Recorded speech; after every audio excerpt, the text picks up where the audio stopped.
Hello viewers, আসসালামু আলাইকুম। আজকে আমরা তৈরি করব চিকেন বারবিকিউ। তো চলুন রেসিপি ভিডিওটি শুরু করা যাক।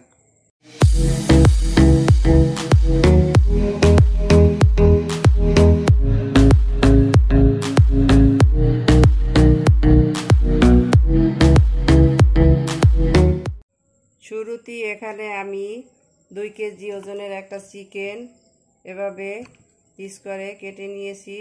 এর গায়ে এভাবে দাগ কেটে নিয়েছি। এখন আমি এই চিকেনটাকে কাঁটা চামচের সাহায্যে ছোট ছোট করে এভাবে ছিদ্র ছিদ্র করে কেচে নিব। এতে করে এর ভিতরে খুব ভালোভাবে মশলাটা প্রবেশ করবে। আমরা এটা মফস্বলে এসে তৈরি করছি, তাই হাতের কাছে এখানে যে মশলাটা আছে তা দিয়েই তৈরি করব, সাধারণ মশলা দিয়ে। তো ফিরে আসছি এটাকে এভাবে কেচে নেওয়ার পরে। আমাদের চিকেনটা খুব ভালোভাবে এই যে কেচে নিয়েছি বটি দিয়ে, তারপরে কাঁটা চামচ দিয়ে কেচে নিয়েছি। খুব সুন্দরভাবে কেচে নেওয়া হয়ে গেছে। আমি এখন এটাকে ম্যারিনেট করে নেব। শুরুতেই দিয়ে দিচ্ছি স্বাদমতো লবণ,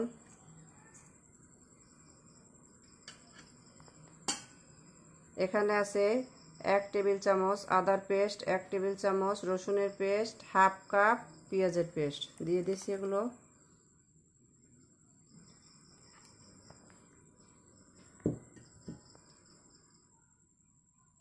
এখানে আছে তান্দুরি মশলা। আমাদের কাছে বারবিকিউ মশলাটা নাই, আমরা অনেকটা গ্রামে আছি, এখানে কাছাকাছি সেরকম দোকান নাই, তাই আমি এটা দিয়ে দিচ্ছি। আপনাদের হাতের কাছে বারবিকিউ মশলা থাকলে সেটা দিয়ে দিবেন।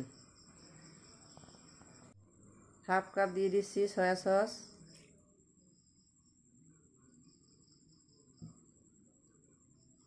2 টেবিল চামচ সরিষার তেল,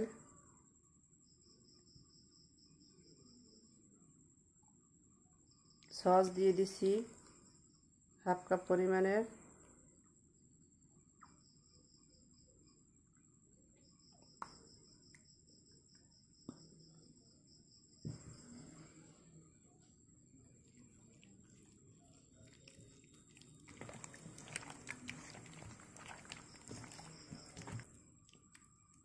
আমরা এখন চিকেনটাকে খুব ভালোভাবে ম্যারিনেট করে নিচ্ছি।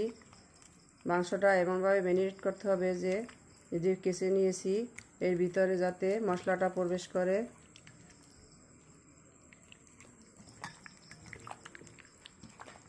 এরই মাঝে দিয়ে দিচ্ছি 1.5 টেবিল চামচ মরিচের গুঁড়া, হাফ টেবিল চামচ হলুদের গুঁড়া, আর আমি একটা মাংসের মশলা অ্যাড করতেছি, এটা একটা এক্সট্রা স্বাদের জন্য।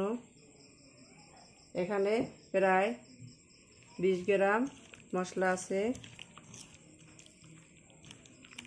এটা আপনাদের হাতের কাছে থাকলে অবশ্যই দিবেন, এতে মাংসের টেস্টটা অনেক গুণ বেড়ে যায়।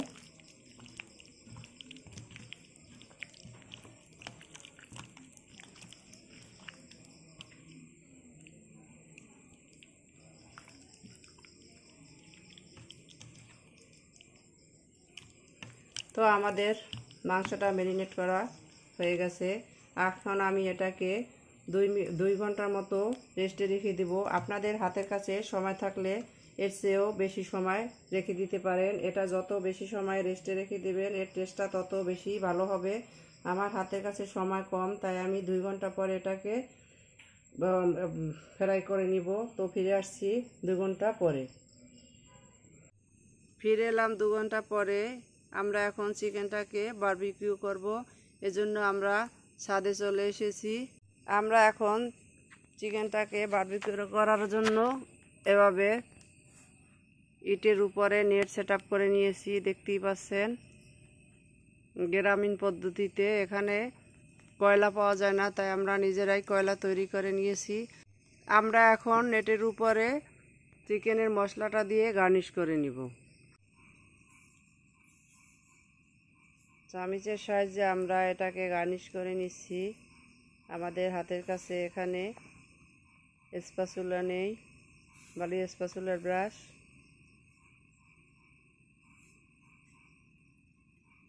মশলাটা দিয়ে নেওয়া হয়ে গেছে। এটা হালকা শুকিয়ে আসার পর আমরা চিকেনটা দিয়ে দিব। এক এক করে আমরা এখন চিকেনগুলোকে দিয়ে দিচ্ছি।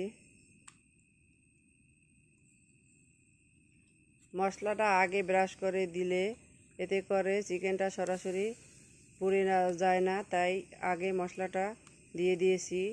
আপনারা আপনাদের খুশি মতো দিয়ে দিবেন।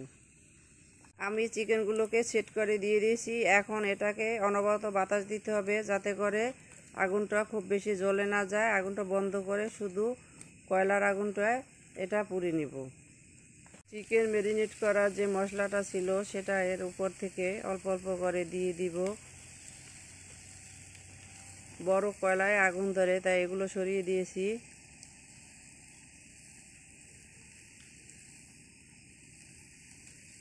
চিকেনটাকে এখন উল্টে দিব। 5 মিনিট পরে আমি এটা উল্টে দিচ্ছি। এর উপরে মশলা দিয়ে দিয়েছি। এখন আমি এটা উল্টানোর পরে আবার 10 মিনিট পর উল্টে দিব, কারণ এপাশে মশলা দেওয়া হয়েছে তাই এটা সহজে পুড়বে না।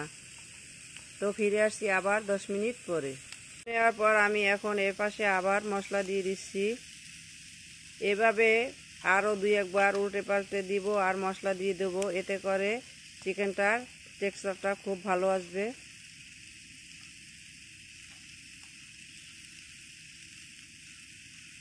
মশলাটা দেওয়া হয়ে গেছে, তো আমি আবার ফিরে আসব এটা ভালোভাবে ফ্রাই হওয়ার পরে। আমাদের বারবিকিউ চিকেন রেডি। এখন আমরা এগুলোকে তুলে নিয়ে সার্ভ করে নিব। সার্ভ করে নিলাম আমরা আমাদের চিকেন বারবিকিউ। দেখতেই পাচ্ছেন কতটা অসাধারণ হয়েছে।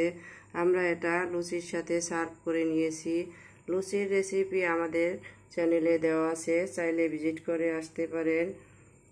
আমাদের রেসিপি ভিডিওটি কেমন হয়েছে কমেন্ট সেকশনে জানিয়ে দিবেন। লাইক, কমেন্ট, শেয়ার, সাবস্ক্রাইব করে আমাদের পাশে থাকবেন। আল্লাহ হাফেজ।